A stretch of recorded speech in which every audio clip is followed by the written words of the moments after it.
चलो भाई, आज क्लास 10th की मैथ पढ़ते हैं। क्लास 10th की मैथ पढ़ते हैं ना।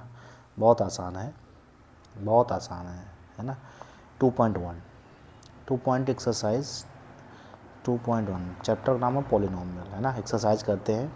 क्या कह रहा है कि the graph of y equal to P X is are given 2.10 below for some polynomial P X find the number of zero. तो नंबर ऑफ जीरो अपने को निकालना है इस वाले में। देखो, अगर ये जो लाइन है, ये लाइन अगर एक्स एक्सिस को जितनी बार कट करेगी उतने जीरो थे। अभी ये लाइन ऐसे है ना। ये एक्स एक्सिस को काट ही नहीं रहा है, तो जब काट नहीं रहा है तो इसके पास नो ज़ीरो या नो रूट जितनी बार एक्स एक्सिस को कट करेगा उतनी बार उसको जीरो मानेंगे। अब देखो ये सेकंड वाला, देखो भाई, ये एक्स एक्सिस को कट कर रहा है एक बार, ऐसे बना हुआ है, ऐसे एक बार केवल कट कर रहा है, तो इसका मतलब इसके पास कितने जीरो होंगे? 1 0। मेरी बात समझ में आ गई है? अब ध्यान से देखो, इस थर्ड वाले में ऐसे बना हुआ है ना। कोऑर्डिनेट ये ऐसे गया हुआ है, ऐसे फिर ऐसे फिर ऐसे, तो 2 जीरो इधर से हो गए, ठीक है। एक तीसरा जीरो ये हो गया, है ना, क्योंकि एक्स एक्सिस में 3 बार कट कर, देखो 1 2 और 3, तो टोटल कितने जीरो हो गए? 3 जीरो या 3 रूट्स हो गए। समझ में बात आ गई? अच्छा, ये चौथा वीडियो देखो भाई, चौथा ये नंबर है, ये एक्स एक्सिस को 2 बार कट करा है। ये डिपेंड नहीं करता है कि भाई वो एक्स डैश को काट रहा है कि या एक्स को काट रहा है ना, एक्स एक्सिस को। समझ में बात आ रही है ना। तो अभी देखो, इसमें 2 बार कट रहा है, चौथे वाले में ऐसे बना हुआ है इस तरीके से, ऐसे ये 2 बार कट कर रहा है, तो इसके मतलब इसमें कितने जीरो हैं? 2 जीरो हैं। क्लियर है? इस वाले देखो कितने हैं भाई, इसमें 1 2 3 और 4 जीरो, तो टोटल कितने जीरो हो गए? 4। इसका मतलब जो इस वाले में कितने जीरो गए? 4 जीरो। अब ध्यान से देखो, यहाँ पर ये कट कर रहा है, 1 जीरो यहाँ पर, और लेकिन यहाँ टच करके जा रहा है। टच भी करता है तो भी जीरो अपन लोग लेट करते हैं, सपोज करते हैं। समझ बात आई? अब देखो, यहाँ टच करके जीरो है। टच करने का मतलब कुछ ना कुछ पॉइंट है, होगा यहाँ पर, जैसे यहाँ जीरो होना चाहिए यहाँ पर। देखो ध्यान से देखो, ये अगर मैं इसको थोड़ा सा रफ करूँ, ध्यान से देखो, ये देखो टच कर रहा है कि नहीं? यहाँ पर मान लेते हैं जीरो है, यहाँ पर 1 है, तो 1 पॉइंट समथिंग कुछ वैल्यू है, यहाँ पर कुछ वैल्यू है, यहाँ पर, है ना। तो टोटल कितने जीरो हो गए? 1 2 और 3, तो इसमें टोटल कितने जीरो हो गए? 3 zeros are in the 6 diagram. बात समझ में आ गई? इसके बाद आता है relation between zero and coefficient of a polynomial. तो कुछ करने की ज़रूरत नहीं है ना। कुछ करने की ज़रूरत नहीं, बहुत आसान क्वेश्चन होते हैं इसमें, गिने चुने कुछ क्वेश्चन हैं। जैसे अब लेट कर लेते हैं, एक एग्जाम्पल ले लेते हैं ना। लेट एक एग्जांपल कर लेते हैं। जैसे मान लो ये कह रहा है कि find the zero of the quadratic polynomial. ये example x square plus 7x plus 10, है ना। तो आप लोग बेसिक क्लास में पढ़ोगे, इस ये जो फैक्टर होता है इसको अगर कंपेयर करें a x square plus b x plus c से, तो इस सी का फैक्टर निकालते हैं, है ना। तो फैक्टर 10 का 5 इंटू 2 तो 10 हो जाता है, और 5 प्लस 2 ऐड करेंगे तो 7 आ जाएगा। इन्हीं दोनों को यूज़ करके ऐसा टर्म बनाते हैं, सब्ट्रैक्ट के ऐड करते हैं कि मिड टर्म के इक्वल होना चाहिए। तो इसका मतलब ये हो गया एक्स स्क्वायर प्लस 5x और प्लस 2x प्लस 10, है ना। इसमें से कॉमन निकालो, तो कॉमन निकालेंगे क्या जाएगा भाई? x, तो बचेगा क्या? x प्लस 5 और इंटू यहाँ से प्लस 2 कॉमन, x प्लस 5। अब देखो फिर से 2 टर्म बन गए, एक टर्म और 2 टर्म, दोनों से कॉमन क्या है? x plus 5। तो बचा क्या अपने पास?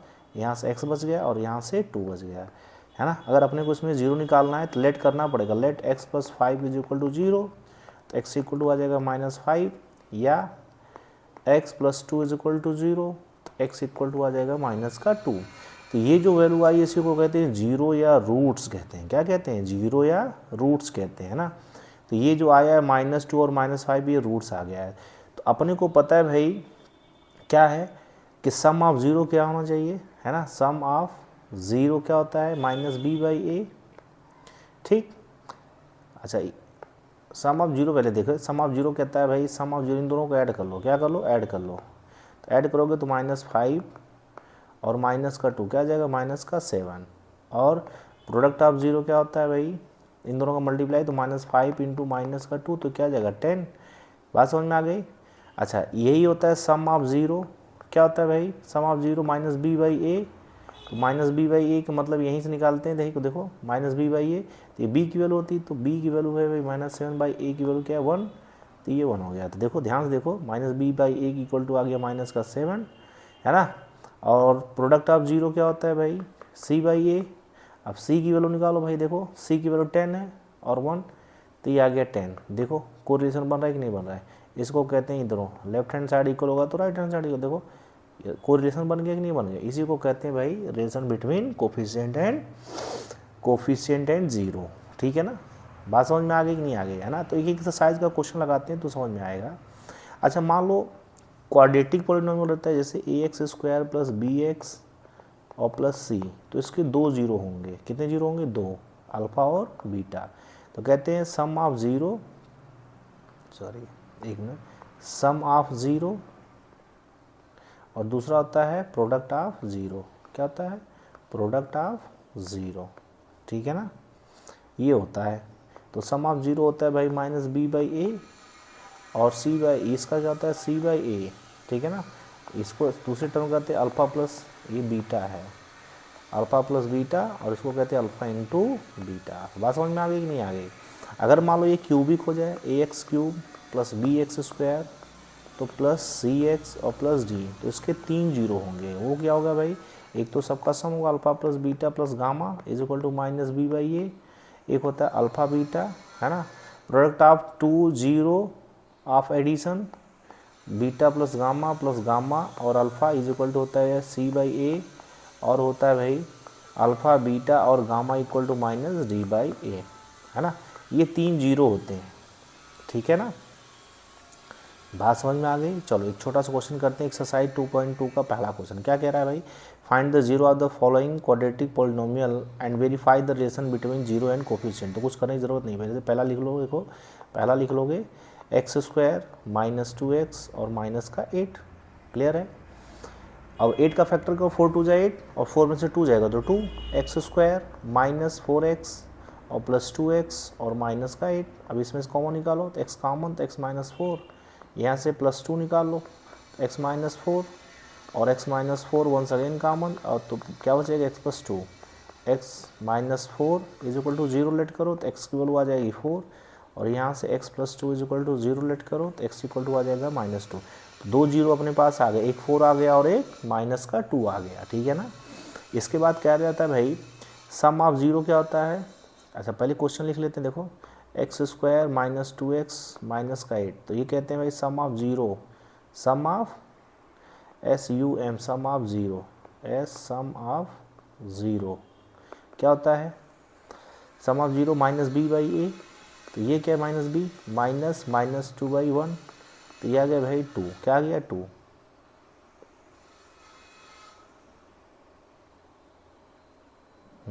माइनस 2, कुछ गड़बड़ी हो रही क्या, एक्स स्क्वायर माइनस 2x, ठीक है, 4 2 जाए 8 तो 2, ठीक। क्या होता है भाई माइनस बी बाई ए, तो माइनस बी की जगह क्या भाई ये 2 आ गया, लेकिन यहाँ पर माइनस आ रहा है। अच्छा ठीक है, सही है यार, कोई दिक्कत नहीं। एक होता है भाई product of zero, product of zero, product of zero क्या कहते हैं भाई सी बाई ए, तो सी की वैल्यू कितनी है माइनस 8, ठीक है ना, माइनस 8 बाई 1, तो ये आ गया माइनस 8। अब भाई अपने को पता है भाई सम ऑफ ज़ीरो क्या होता है, बोलो सम ऑफ ज़ीरो क्या होता है, क्या होता है भाई माइनस 2 और प्लस का 4, तो ये क्या आ गया 2, और प्रोडक्ट ऑफ ज़ीरो क्या होता है इन दोनों का मल्टीप्लाई, तो माइनस 2 इंटू 4, तो ये आ गया भाई माइनस का 8। ठीक है ना, देखो कोरिलेट कर रहा है कि नहीं कर रहा है, तो यही कोफिशिएंट का कोरिलेशन हो गया। बात समझ में आ गई, बहुत आसान है, तुम कोई भी क्वेश्चन लगा सकते हो। ठीक है ना, बहुत आसान है। जैसे मान लो भाई ये ले लेते हैं, कोई भी ले लो, ये ले लेते हैं 5th नंबर वाला, तो 5th नंबर क्या कहता है भाई टी स्क्वायर माइनस 15, ठीक है ना, इज इक्वल टू 0 मान लेते हैं। अब इसमें कॉमन तो कुछ है ही नहीं, तो इसको लिख लेते हैं टी स्क्वायर इक्वल टू 15, है ना, तो टी इज इक्वल टू आ जाएगा भाई प्लस माइनस अंडर रूट 15, इसकी 2 वैल्यू आ गई, एक तो अंडर रूट 15 आ गई, एक T is equal to minus का अंडर रूट 15 आ गई। ठीक है ना, ठीक भाई ध्यान से देखो ये क्वाड्रेटिक तो है, लेकिन इसमें बी का टर्म नहीं है। अगर इसको कंपेयर करो a x square plus b x plus c is equal to 0, तो ये तो पहला टर्म, लेकिन ये नहीं, इसको हम ऐसे लिख सकते हैं टी स्क्वायर माइनस 0t, है ना, या प्लस 0t और माइनस का 15 इज इक्वल टू 0। तो यहाँ से कंपेयर करोगे सम ऑफ 0 क्या होता है माइनस बी बाई ए, तो माइनस बी क्या है 0, 0 बाई ए तो 0 ही आएगा। प्रोडक्ट ऑफ 0, प्रोडक्ट ऑफ 0 करोगे तो क्या होगा D by sorry C by ए, तो सी की वैल्यू कितनी है माइनस का 15। बात समझ में आ गई।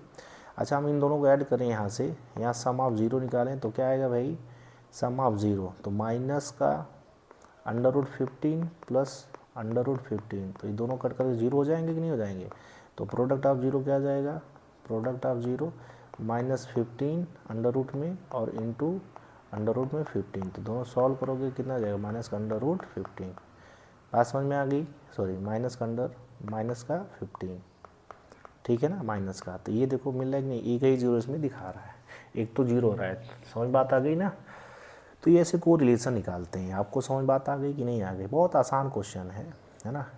फिर देखो दूसरा क्वेश्चन क्या कह रहा है, find the value, find the quadratic polynomial each of the following given as a sum and product of its 0। तो सम एंड प्रोडक्ट ऑफ 0 दे रखा है। लड़के क्या करते हैं पहले इनका निकालते हैं। जैसे ये जो 1/4 है, 1/4 है और जो -1 है, ये सम ऑफ 0 है, सम ऑफ 0। इसको निकालने की ज़रूरत नहीं, क्वेश्चन को ध्यान से पढ़ना। क्वेश्चन अगर कह रहा है कि सम ऑफ 0 तो मतलब सम ऑफ 0 निकालना नहीं, ऐसा नहीं कि इसको मान ले अल्फ़ा, इसको मान ले बीटा फिर निकाले, नहीं। अब ये क्या है प्रोडक्ट ऑफ 0, प्रोडक्ट ऑफ 0। तो सम ऑफ 0 क्या होता है अल्फ़ा प्लस बीटा, और ये क्या होता है अल्फ़ा इंटू बीटा। तो अगर ये 2 0 हैं तो इसका मतलब ये क्या होगा क्वाड्रेटिक होगा। क्वाड्रेटिक होगा मतलब ये ऐसे बनेगा ax² plus b x plus c, ऐसे ही बनेगा। तो फॉर्मेशन ऑफ क्वाड्रेटिक इक्वेशन क्या होती है, फॉर्मेशन ऑफ क्वाड्रेटिक इक्वेशन वो होती है x² minus alpha plus beta into x और प्लस अल्फ़ा और बीटा, अल्फ़ा इंटू बीटा। तो x² और माइनस है ना, ये माइनस है तो इसके जगह सम ऑफ 0 जगह क्या रखेंगे 1/4x और प्लस अल्फ़ा बीटा की जगह क्या रखेंगे माइनस का 1। तो ये हो जाएगा भाई x² माइनस 1/4x और माइनस का 1। तो अगर हम 4 से सब में मल्टीप्लाई कर दें, मल्टीप्लाई बाई 4, तो ये हो जाएगा 4x² माइनस x और माइनस का 4।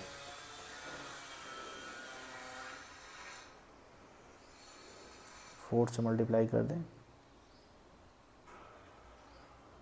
हाँ ठीक है, 4 से मल्टीप्लाई करेंगे तो ये 1 आ जाएगा, यहाँ पर -4 हो जाएगा।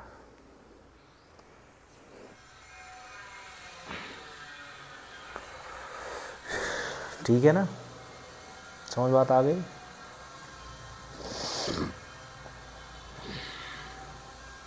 सम सेड एंड प्रोडक्ट ऑफ जो सम है, ये सम है ये प्रोडक्ट है। देखो एक दूसरा क्वेश्चन लगाते हैं, ये वाला कह रहा है 1 0 दे रखा है अंडर रूट, तो ये क्या है सम ऑफ 0 है ना, और ये 1/3 है, ये प्रोडक्ट ऑफ 0 दे रखा है।